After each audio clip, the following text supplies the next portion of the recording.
नमस्कार। Exam happy by Jharkhand channel में आपका स्वागत है। तो दोस्तों जुड़ चुका हूं मैं यहां पर आप सभी के शिक्षक भर्ती परीक्षा को लेकर के। तो आपको हम बताते चले, यदि आप शिक्षक बनना चाहते हैं, यदि आप जेटेट पास करना चाहते हैं, सहायक आचार्य परीक्षा पास करना चाहते हैं, सहायक अध्यापक आकलन परीक्षा पास करना चाहते हैं, अब तक आपने महसूस किया होगा कि यदि आप में से किसी ने फेल किया है तो वो फेल करने की चांसेस जो होती है 2 नंबर, 4 नंबर, 5 नंबर, इसी के अंतराल में लोग फेल करते हैं। तो यहाँ पर फेल करने का रीजन होता है सीधे सीधे बाजार जाना और वहां से प्रैक्टिस सेट लेकर के आना और सीधे 1 महीना के अंदर परीक्षा पास कर जाना।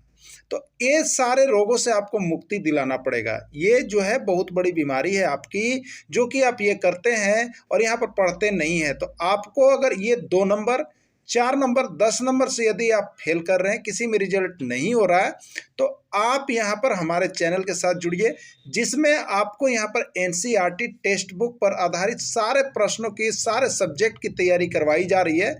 जहाँ पर यदि आप जुड़ते हैं तो आपको यहाँ पर 100 नहीं 101% पास होने की गारंटी देता है। जहां आप 2-4 नंबर कम करके चलते फेल हो रहे थे, वहां आपको 2-4-5 नंबर ऑटोमेटिक बढ़ने वाला है। तो आप किसी भी परीक्षा की तैयारी कर रहे हो तो अपनी कमजोरी को छुपाए नहीं। जरूर आपको ये लगा होगा कि ये सही बात है। तो यदि आपको लगता है तो आप यहाँ पर अगर आकलन परीक्षा की तैयारी कर रहे हैं तो 501 रुपये में आपको लाइफ टाइम दिया जा रहा है। अगर जेटेट परीक्षा की तैयारी कर रहे हैं तो 999 रुपये, और सहायक आचार्य परीक्षा की तैयारी कर रहे हैं तो 999 रुपये में आप हमारे साथ जुड़ करके यहाँ पर डेली प्रैक्टिस कर सकते हैं, एनसीईआरटी का नोट्स खरीद सकते हैं। और यहाँ से सारी तैयारियां जब से आप करेंगे तो आपको यह महसूस होगा, कुछ ही दिनों में आपको यह महसूस होगा, आपको पता चलेगा कि जो हम में कमियां थी वो कमी अब दूर हो रहा है। तो आप जल्दी करेंगे और जरूर जुड़। सभी शिक्षक बंधुओं को आपको मेरा नमस्कार। तो हम बताते चले, यहाँ पर देखिए, आज हम यहाँ पर आप यदि 6 to 8 का है तो राजनीति शास्त्र के अंतर्गत यह इंपॉर्टेंट क्वेश्चन होगा, और 1 to 5 के अंतर्गत है तो पर्यावरण अध्ययन में यह क्वेश्चन आपसे पूछा जाता है। ठीक है, तो दोनों ही के लिए है, चाहे आप सामाजिक विज्ञान से जुड़े हो तो, या आप 1 to 5 ग्रुप से जुड़े हो तो दोनों के लिए ये बहुत ही इंपॉर्टेंट सेक्टर होगा और सभी को देख लेंगे। और जो अब तक नहीं जुड़े पाए हैं तो सभी को जुड़ जाएंगे। तो ये आपको क्लास 6 का राजनीति शास्त्र में एक्सरसाइज 6 और 7 में जितने इंपॉर्टेंट क्वेश्चन आए हैं वो सारे प्रश्न हमने इसमें आपको कवर अप कर दिया है। तो आप जेसीईआरटी, एनसीईआरटी जो भी टेक्स्ट बुक है उसके सारे प्रश्नों को पढ़ने के लिए यहाँ पर तुरंत ज्वाइन कर ले वीडियो देखने के साथ। तो चलिए, पहला प्रश्न है, स्थानीय स्वशासन का तात्पर्य क्या है? स्थानीय स्वशासन का तात्पर्य क्या है? स्थानीय स्तर की सरकार, पंचायती राज की सरकार, शहरी क्षेत्र की सरकार, या सभी? तो देखिए, स्थानीय स्वशासन मतलब उस स्थान की इकाई। ठीक है, स्थानीय सरकार, ठीक ना। स्थानीय सरकार का मतलब क्या? स्थानीय स्तर की भी सरकार होती है, पंचायती राज की सरकार हो गई, शहरी क्षेत्र, ये सभी स्थानीय स्वशासन उस नगर निकाय के अंतर्गत आता है। तो स्थानीय स्वशासन में स्थानीय स्तर की सरकार भी होगी, पंचायती राज की सरकार भी होगी, शहरी क्षेत्र की सरकार होगी, यानी ये सभी जो है इसमें इंक्लूड हो जाएंगे। झारखंड में किस प्रकार पंचायती राज की व्यवस्था का प्रावधान है? त्रिस्तरीय, द्विस्तरीय, पंच स्तरीय, या कोई नहीं? तो आप सभी को इसमें शिक्षक गुण जान रहे हैं। तो झारखंड में किस प्रकार की पंचायती राज व्यवस्था का प्रावधान है? तो यहाँ पर त्रिस्तरीय है। ठीक है, त्रिस्तरीय है ना। किस प्रकार की है? ग्राम स्तर, प्रखंड स्तर, जिला स्तर पर त्रिस्तरीय सरकार का गठन किया गया है झारखंड में। या जितनी पंचायती राज संस्था है लगभग जगहों पर त्रिस्तरीय पंचायती राज व्यवस्था का ही प्रावधान किया गया है। झारखंड में पंचायती राज व्यवस्था में महिलाओं को कितना प्रतिशत आरक्षण दिया गया है? इस देखिए, सभी टेक्स्ट बुक का और सभी आए हुए प्रश्न है। ठीक है, तो झारखंड में पंचायती राज व्यवस्था में महिलाओं को कितना प्रतिशत आरक्षण दिया गया है? 30%, 40%, 50%, या इनमें से कोई नहीं? ठीक है, तो कितना प्रतिशत आरक्षण दिया गया है आप सभी जान रहे होंगे। तो यहाँ पर महिलाओं को जो है 50% रिजर्व सीट किया गया है पंचायती राज चुनाव में। ठीक है, पंचायत के चुनाव में। पंचायती राज व्यवस्था की प्रशासनिक इकाई है ग्राम पंचायत, राज्य पंचायत, राष्ट्र पंचायत, या कोई नहीं? ठीक है, तो पंचायती राज व्यवस्था की प्रशासनिक इकाई जो है वो ग्राम पंचायत है। ठीक है, पंचायती राज के लिए किसका होता है? ग्राम पंचायत का चयन होता है, और ग्राम पंचायत प्रशासनिक इकाई होती है। ग्राम पंचायत का प्रधान कौन होता है? मुखिया, सरपंच या पंचायत समिति, वार्ड सदस्य, या जिला परिषद? तो ग्राम पंचायत का प्रधान कौन होता है? तो ग्राम पंचायत का जो प्रधान होता है वो आपका मुखिया होता है। मुखिया ग्राम पंचायत का प्रधान होता है। मुखिया का उम्मीदवार बनने के लिए न्यूनतम उम्र सीमा कितनी है। देखिए ये प्रश्न जो है अभी हाल फिलहाल अब बहुत ज़्यादा पूछा जाने लगा है। मुखिया का जब से होता है तो झारखंड के जो एग्जाम हो रहे हैं उसमें ये प्रश्न जो है मुखिया उम्मीदवार बनने के लिए जो न्यूनतम उम्र है वो बार बार पूछा जा रहा है। 101% आने वाला ये प्रश्न है, समझ गए। 21 वर्ष, 22 वर्ष, 23 वर्ष या 24 वर्ष, तो क्या होगा इसका राइट आंसर। तो इसका राइट आंसर देखिए हो जाएगा 21 वर्ष। मुखिया को उम्मीदवार बनने के लिए न्यूनतम उम्र सीमा कितने, 21 वर्ष। 21 वर्ष जो उम्मीदवार पूरा कर लिया है वो मुखिया की उम्मीदवारी में खड़ा हो सकता है। मुखिया का पद कितने वर्षों के लिए होता है, 5 वर्षों के लिए, 2 वर्षों के लिए, 3 वर्षों के लिए, 4 वर्षों के लिए। देखिए तो कोई भी चुनाव जो होता है उसका यहाँ पर अवधि जो होता है लगभग 5 वर्षों के लिए होता है। तो मुखिया का पद भी जो है 5 वर्षों के लिए ही रखा गया है। तो यानी मुखिया का पद कितने होता है, 5 वर्षों के लिए होता है।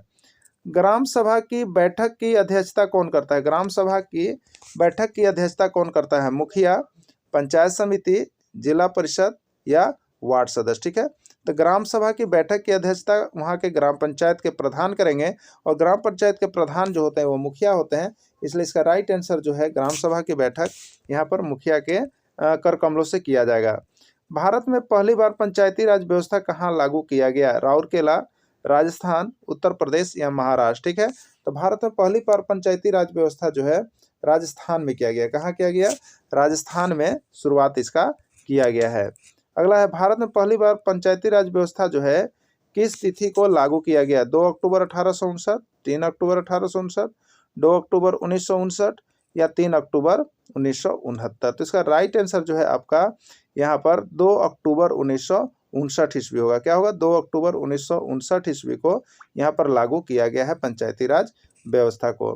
पंचायती राज व्यवस्था का द्वितीय स्तर कौन होता है। देखिए पंचायती राज व्यवस्था 3 स्तर का होता है। पहला ग्राम स्तर, प्रखंड स्तर, जिला स्तर। तो पंचायती राज व्यवस्था का पहला स्तर जो होता है वो आपका ग्राम स्तर का होता है। क्या होता है, ग्राम स्तर पर होता है। दूसरा जो होता है प्रखंड स्तर पर और तीसरा जो होता है जिला स्तर पर। तो इसका राइट आंसर दूसरा स्तर पर, तो दूसरा यानी प्रखंड होता है। ठीक है, अगला है, पंचायती राज व्यवस्था का तृतीय स्तर कौन होता है, ग्राम स्तर, प्रखंड स्तर, जिला स्तर या कोई नहीं। तो पहला है ग्राम और दूसरा है प्रखंड और तीसरा है जिला। तो जिला स्तर होगा, राइट आंसर इसका सी हो जाएगा। अगला, नगर निगम का गठन वैसे नगरों में होती है जहाँ की आबादी होती है। देखिए बहुत जगह पर नगर निगम होते हैं, पंचायत मुखिया नहीं होती है। तो नगर निगम का गठन कैसे क्षेत्रों में होता है, जहाँ की आबादी होती है कितना, 1,40,000, 1,50,000, 1,60,000 या कोई नहीं। ठीक है, तो नगर निगम का गठन जो होता है वहाँ उनकी आबादी जो होता है वो 1,50,000 से अधिक होना चाहिए। ठीक है, 1,50,000 जहाँ की आबादी है वहाँ पर जो है नगर निगम का गठन होगा। नगर निगम के प्रमुख पदाधिकारी कौन होते हैं, मेयर, उप मेयर, प्रशासकीय पदाधिकारी या सभी। ठीक है, तो नगर निगम के प्रमुख पदाधिकारी कौन होते हैं, मेयर, उप मेयर, प्रशासकीय पदाधिकारी या सभी। तो देखिए नगर निगम के प्रमुख पदाधिकारी में इन सभी का नाम आता है। मेयर भी उसमें शामिल होते हैं, उप मेयर भी होते हैं, प्रशासकीय पदाधिकारी भी होते हैं और सभी होते हैं। मेयर का चुनाव होता है, किस तरह से मेयर का चुनाव होता है, प्रत्यक्ष मतदान विधि के द्वारा, अप्रत्यक्ष मतदान विधि के द्वारा, शासकीय विधि द्वारा या कोई नहीं। ठीक है, तो प्रत्यक्ष मतदान विधि के द्वारा होता है। ठीक है, अगला, नगर निगम की बैठक की अध्यक्षता कौन करता है, मेयर, उप मेयर, वार्ड सदस्य या कोई नहीं। तो नगर निगम की बैठक की अध्यक्षता जो उसका मेन होगा वो करेगा, यानी जो प्रधान होते हैं। तो नगर निगम का प्रधान जो होता है वो मेयर होता है, इसलिए इसका राइट आंसर मेयर हो जाएगा। मेयर की अनुपस्थिति में बैठक की अध्यक्षता कौन करता है, जब मेयर अनुपस्थित हो तो बैठक की अध्यक्षता कौन करेगा, मेयर, उप मेयर, डीडीसी या वार्ड सदस्य। तो जब मेयर अनुपस्थित हो तो उसकी बैठक की अध्यक्षता जो करेगा वो उप मेयर करेगा। कौन करेगा, उप मेयर करेगा। अगला, झारखंड में कितने नगर निगम है, 1, 7, 8 या 9। झारखंड में कितने नगर निगम है, 1, 7, 8 या 9। तो देखिए झारखंड में जो है यहाँ पर 9 नगर निगम है। ठीक है, 9 नगर निगम है, याद रखिएगा। नगर परिषद का गठन प्रायः वैसे क्षेत्रों में किया जाता है जहाँ की आबादी होती है 12,000 से 40,000 के बीच, 40,000 से अधिक, 1,50,000 से कम, 30,000 से अधिक या कोई नहीं। तो देखिए जो नगर परिषद होता है उसका जो गठन होता है वहाँ की जनसंख्या 40,000 से अधिक होना चाहिए और 1,50,000 से कम होना चाहिए। ठीक है, अगर 1,50,000 से अधिक होता है तो वहाँ पर क्या होता है, नगर निगम होता है। लेकिन 40,000 से अधिक और 1,50,000 के बीच है तो वहाँ पर किसका होता है, नगर परिषद का गठन होता है। अगला है, नगर पंचायत की स्थापना वैसे क्षेत्रों में की जाती है जहाँ की आबादी होती है। नगर पंचायत की स्थापना वैसे क्षेत्रों में की जाती है जहाँ की आबादी होती है 12,000 से 40,000 के बीच, 40,000 से अधिक और 1,50,000 से कम, 50,000 से अधिक या कोई नहीं। तो इसका राइट आंसर देखिए ये है, यानी वहाँ की जो है 12,000 से 40,000 के बीच की जनसंख्या है, तो वहाँ पर जो है नगर पंचायत की स्थापना की जाती है। ठीक है, नगर पंचायत की स्थापना हो जाती है 12,000 से 40,000 के बीच। पंचायती राज व्यवस्था के सुधार हेतु गठित प्रमुख समिति है। पंचायती राज व्यवस्था के सुधार हेतु जो गठित की गई समिति वो कौन कौन है? बलवंत राय मेहता समिति कमेटी, अशोक मेहता समिति, ए और बी दोनों, या कोई नहीं। ठीक है, क्या होगा इसका राइट आंसर? तो देखिए, पंचायती राज व्यवस्था के सुधार हेतु जो कमेटी गठित की गई थी, वो उसमें मुख्य कमेटी आपको थी बलवंत राय मेहता समिति कमेटी, और अशोक मेहता कमेटी भी उसमें शामिल थी। यानी इसका राइट आंसर सी हो जाएगा, ए और बी दोनों, यानी ए और बी दोनों इसका राइट आंसर है, यानी बलवंत राय मेहता समिति और अशोक मेहता समिति। अगला है, नेतरहाट झारखंड के किस जिले में स्थित है? नेतरहाट जो है बहुत ही अच्छा है, झारखंड के किस जिले में स्थित है आपको बताना है। पलामू, गढ़वा, लातेहार या धनबाद, किस जिले में स्थित है आपको नेतरहाट?